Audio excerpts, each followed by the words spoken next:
Welcome to One on One. I'm Greg Bassey, your host from the Salisbury Independent newspaper, and today we have one of the big leaders in our county with us here, John Cannon.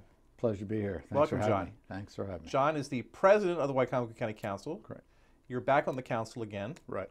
And things are new over there right now. You've got a whole new council, a bunch of Republicans, one Democrat. You've got a new county executive. So how's it going? Everything's going really well. I'm very happy with the makeup of the council. Everybody gets along very well. Again, we don't agree on everything. We agree on most everything. Yeah. But even when we don't, it's a very civil relationship between all the members, and with the executive as well. You know, I'd say in the first month or so, everybody was trying to feel their way through some of the issues, but it's all worked out really well now. That's my alarm that I'm supposed to be here. Well, that's great. We're glad that you made it here. So you guys are finding your way. Yeah, well, yeah, I mean, more so than that, I think we're clearly understand what Wicomico County needs. I think, what issues were discussed in the campaigns. We're still well aware of that. What I do want to see move forward more than anything right now is economic development. I would love to see that. We're in the middle of the budget right now. We've just gotten off some issues with the capital budget as far as West Salisbury is concerned. There was issues regarding Bennett Middle. More recently, of course, you're aware that the council moved forward with an elected school board in Annapolis, and a minor setback there. We'll have public hearings in the future and then see where the public really needs to go. I think that actually in the rejection from Annapolis on the elected school board, I'm okay with that. Yeah. Because to be quite honest with you, the council was very fair on this. We started out with an elected board completely as far as what our idea was. And in discussions, we thought, well, let's go with a hybrid and have two at large appointed by the executive. And that way, in case there's a concern with a fully elected board, there's not true representation of diversity and representative of the entire county, then with a hybrid, the executive can make up that difference and make appointments that would sort of balance things out. Right. As it turned out, when we got to Annapolis, I guess the parties that we were most concerned about appealing to were the ones that actually pushed back and said, oh, no, we want 100% elected. Right. Outcome of that, there are many more selections that we hadn't considered before. There's elected, there's the hybrid. There can be a hybrid appointed by the executive, a hybrid with 2 appointed by the governor. There can be 5 instead of 7. So I'm really glad we're where we are today, and we plan on holding probably about 3 public hearings over the next year before we make a decision on what we send to Annapolis, if we send anything to Annapolis. Right. Now, I'm glad you mentioned economic development, because in the campaign, that was the theme that I heard most from people. Yes. So, and then you all get started and you get distracted by these issues, the Bennett issue, the West Salisbury, the elected school board, a lot of the questions about the capital spending, Sure. Who's going to be the department heads, watching Bob Culver, what he does. Right.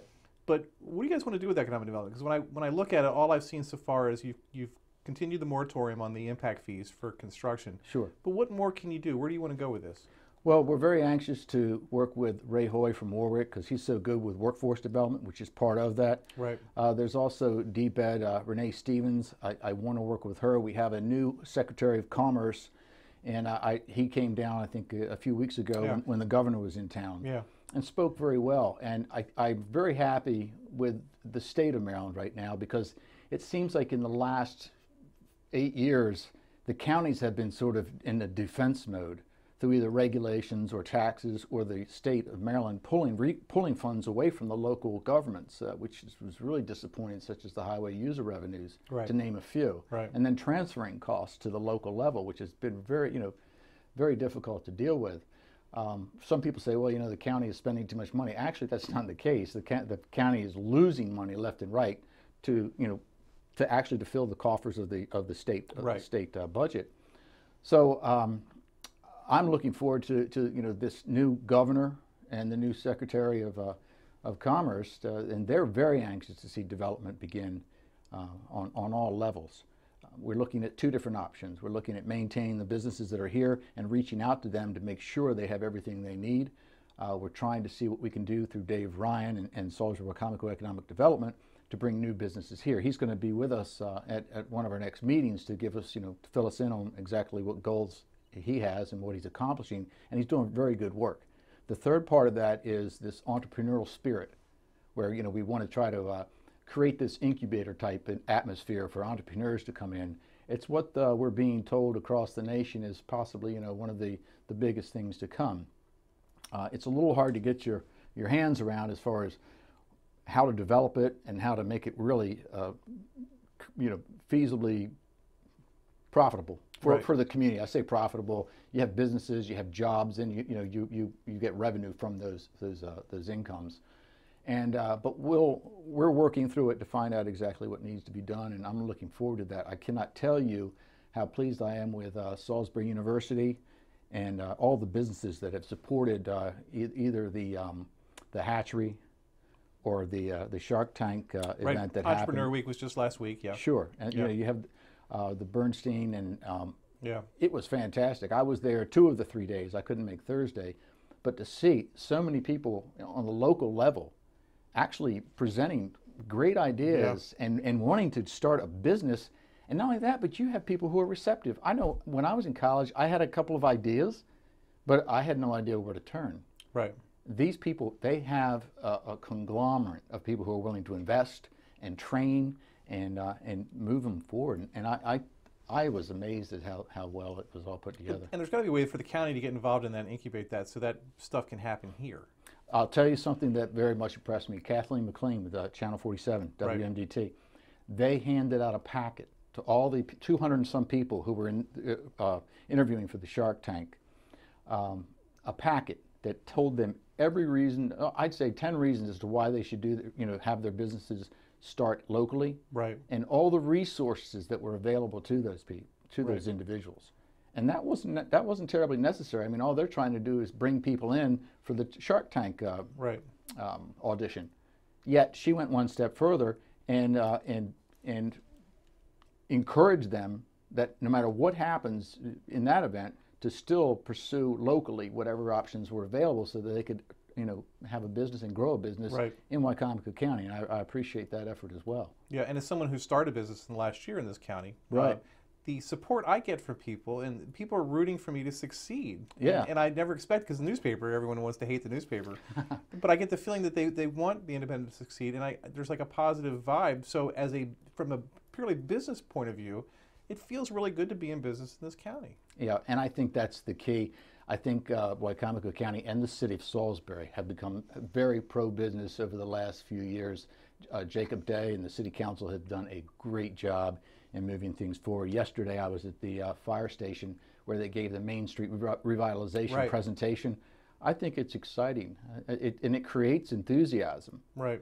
A good part about it is that when people decide to come to this region, they're worried about 2 things: education and the downtown area. And a lot of county growth depends on what the municipalities do. Right. Now, you're in the middle of doing the budget. You're reviewing the county executive's budget submission. Sure, And I guess you guys will make changes. Right. And one of the things that Bob Culver said in the election was that Dave Ryan, who's the economic development director, not really, what's he called? He's the SWED, Salisbury Wicomico. Yeah, he is the director. Yes, yes. He just needed more help. Right. So I looked in the budget, and of course, he hasn't added any more money there. Maybe money is not the solution, but what can the county do to help Dave Ryan? Oh, I think that's a very good question, and part of what we discussed yesterday, the executive came in before the council to discuss the budget, and that was the primary question that we asked, is that economic development is flat. Right. And I would want to see a 20% increase. And that surprised me. It surprised. I thought he had some carte blanche to do more there if he wanted. It surprised us as well, and I agree. But it's okay. It's not as if he's abandoning it at all. He understands, he recognizes it as being an important goal. And of course, as things develop, I guess Bob sort of wants to feel his way through as far as what is out there and what may need to be done. And he had a good list. I mean, he had a 2-page list of processes that he wanted to go through to see where the county needs to go. Part of that is improving the airport. Part of that is looking at whether or not we want to have a Port of Salisbury and sort of expand that. We have a lot of opportunities here to grow businesses here. But he wants to feel it out first. You've been in for 4 months, 5 months. You want to make sure that if you're going to present things in a budget, you specifically have some idea of what it's going to be. And of course, this council, it can come from reserves if it has to. If it's really, we feel it's valid enough, it can come from reserves. And I know the council would be. I can't speak for them, but I would hope they would feel free in trying to approve that type of funding. Sure. Has it been distracting that you've had these other issues sort of come up here in the first 3-4 months?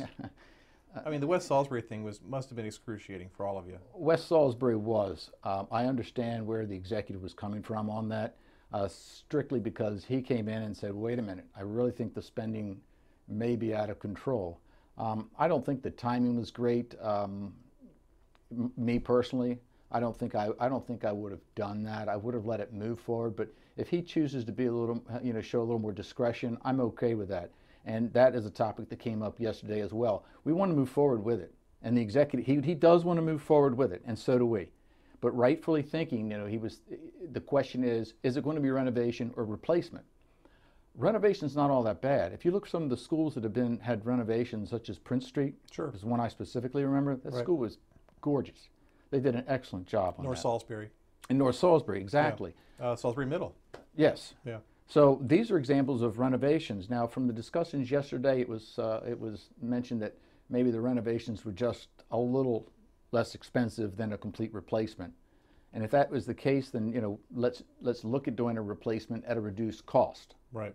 And maybe maybe that's where we need to settle. Right. But it's something that the Board of Education has to decide on what they want to do as well.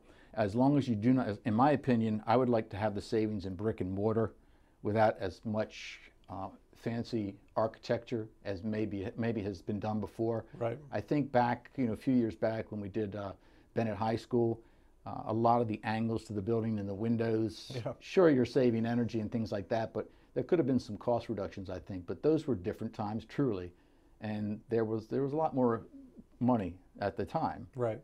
I don't justify it, but still. Point being, if you can reduce the amount of funding and restrict it with the bricks and mortar, that's what I would be in favor of. In no situation whatsoever do you compromise the student or the classroom. Right. They want whiteboards, get them whiteboards. If they, whatever it is they might need. And I've talked to, we've had discussions before with Dr. Fredrickson on public-private partnerships. And at the time, he had said that he had some things in mind and was looking forward to maybe doing something along that. I would love to see how that works and maybe see where it is we can move forward without actually putting billboards in the hallway. I get you on that.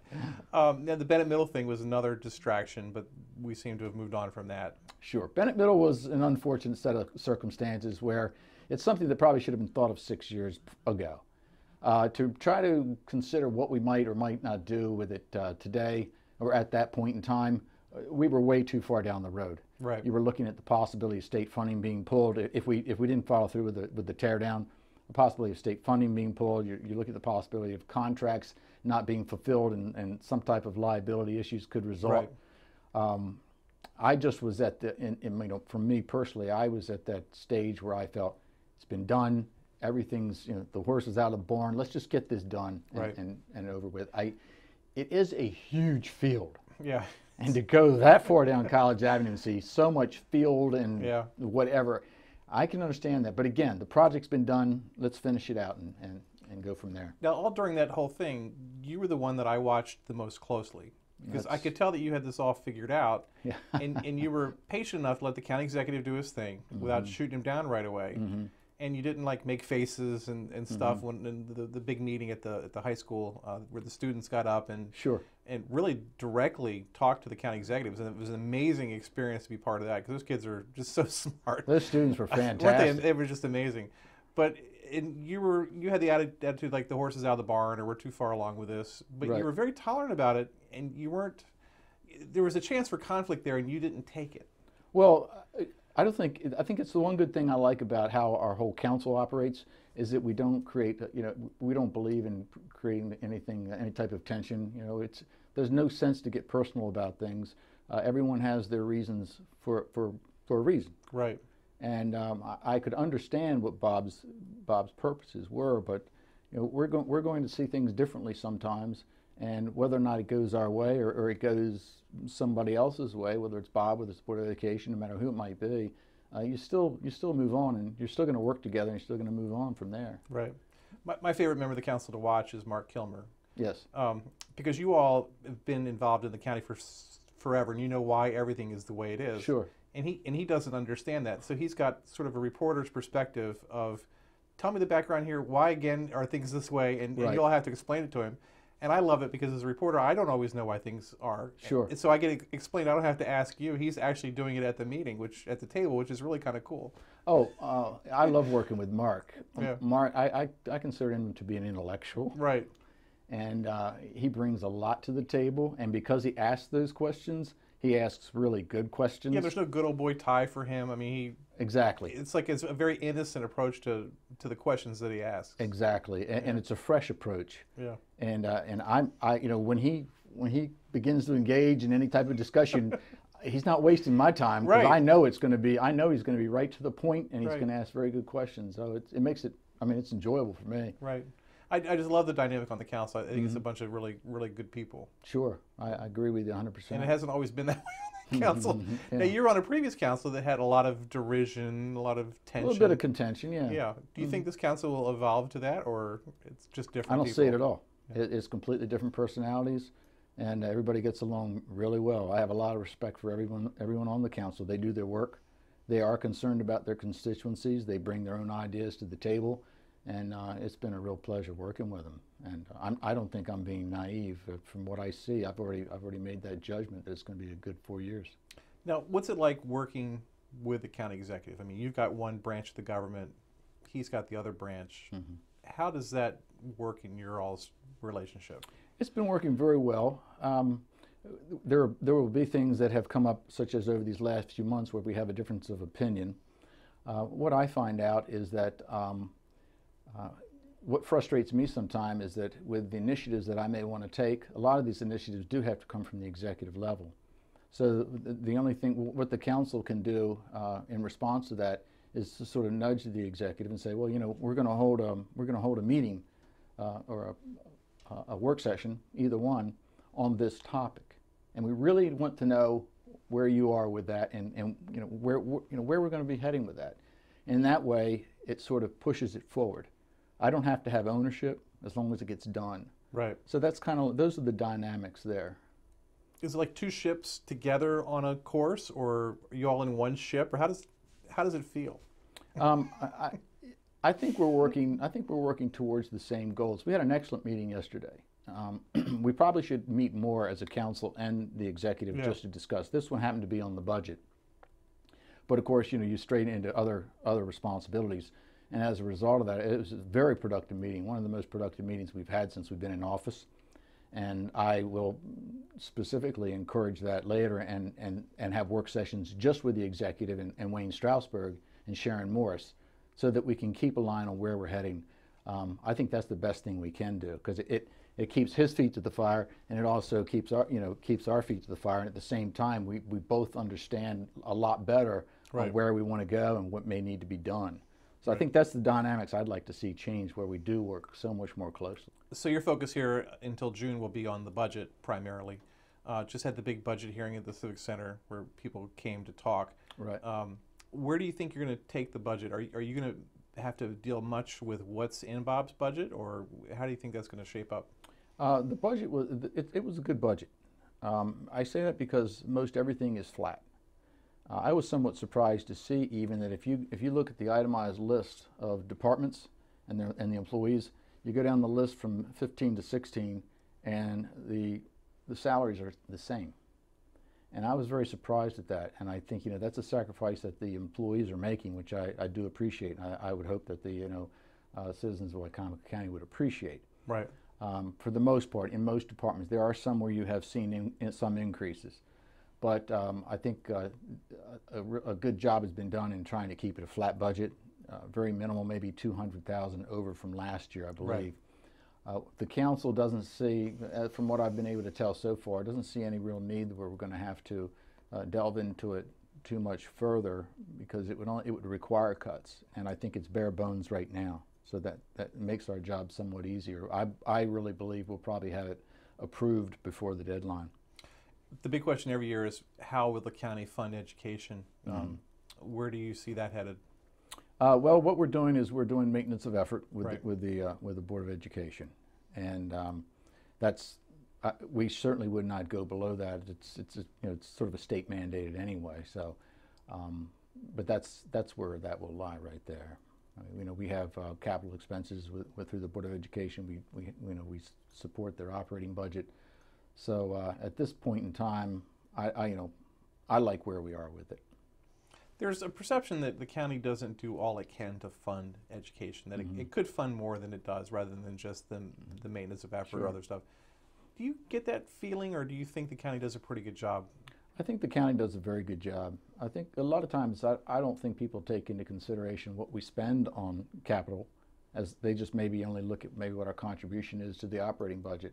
But overall, we bond millions and millions for buildings, for schools. And of course, that's, those are obligations, and we also fund their part of their operating budget as well. It's very hard sometimes to actually compare apples to apples when people say, "Oh, here's the cost per pupil, and here's what other counties might be doing," and money isn't always the answer. So, with what we've been doing, I feel good about where we are, with the funding. The Canna family is one of the founding families of Salisbury, practically. I mean, the Cannas have been a part of the city here since, when I look it up, since the 1930s. Your dad, Bob Cannon, was a big man here for a long time.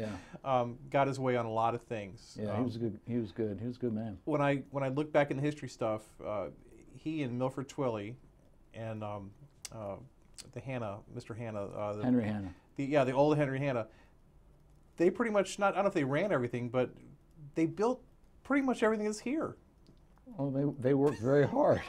They worked very hard, and I'm very appreciative of what my father did, but trust me. So what's it like growing up with that kind of dynamic? He was in the State House, he was a delegate. He was in the House of Delegates. Yeah. He had a respect for everybody and treated everybody fairly, and I try to do the same thing. And all of us do, I think, in the family. We try to do the same thing. And of course, I think that we got it from Dad. You see what's done, and you feel almost a natural inclination to do the same thing. I love public service. I was in the JCs years ago, and when they used to do the fireworks and chicken barbecues and things like that, and that taught me a lot. And from there, after that, my son was growing up, so I stopped for a while. But as soon as he got to an older age, that's when I decided to go ahead and get into on the council. Yeah, one of my favorite moments with your dad, I was a young reporter, and I was covering the Salisbury City Council one night, and he came. I don't even remember what the issue was. I think it was like a parking ordinance issue. He was angry about it, and he got up and he gave his speech, and everything he said was exactly right. But then the council wanted to talk about it, and he just couldn't understand why they didn't just do what he wanted. I know. Because he was right. You could just tell it was a big waste of his time because they just needed to vote. We may all feel that way sometimes. I think sometimes I give the best argument in the world, and I'm thinking, okay, why are we still talking about it? But unfortunately, everybody has an opinion. You got to, everybody's gonna have a say in it. Do you like what you're doing, or would you ever like to be county executive? You ran for House of Delegates at one point. Yeah, I ran for House of Delegates. 90% of my district was in Somerset County. Right. And they just could not get through there. Right. It was an experience. I like what I'm doing on the council. I really don't know as far as in the next. I've got 4.5 years still to go. Right. 3.5 years still to go. So we'll have to see how it plays out. I love having the responsibility and being able to try to work on the issues and fix things. I know I don't know it all. We were talking about economic development. I know I personally can't tackle that, but I do know that I have no problems in reaching out to the community and talking to all those people that are necessary to bring to the table and make something happen. And I just love the fact that I even have that opportunity. Yeah. I have a college friend. He's settled out in the Midwest, and he's trying to help the town that he's in. Right. And he said, that the dynamic for a successful town is to have a good hospital. If you're lucky enough to have a university system, that's great. You need an airport. You need some sort of a community center where people can come together. And he said, if we just had 2 or 3 of those things in this town, we could really succeed. And I was like, Salisbury has all those, and they're all great. We've got a great civic center. Yeah. We've got a great airport. Yes. We've got a university system with a community college and Salisbury University, UMES down the road. And we've got the best hospital anywhere. Sure. I mean, so we've got all the ingredients that we need to succeed.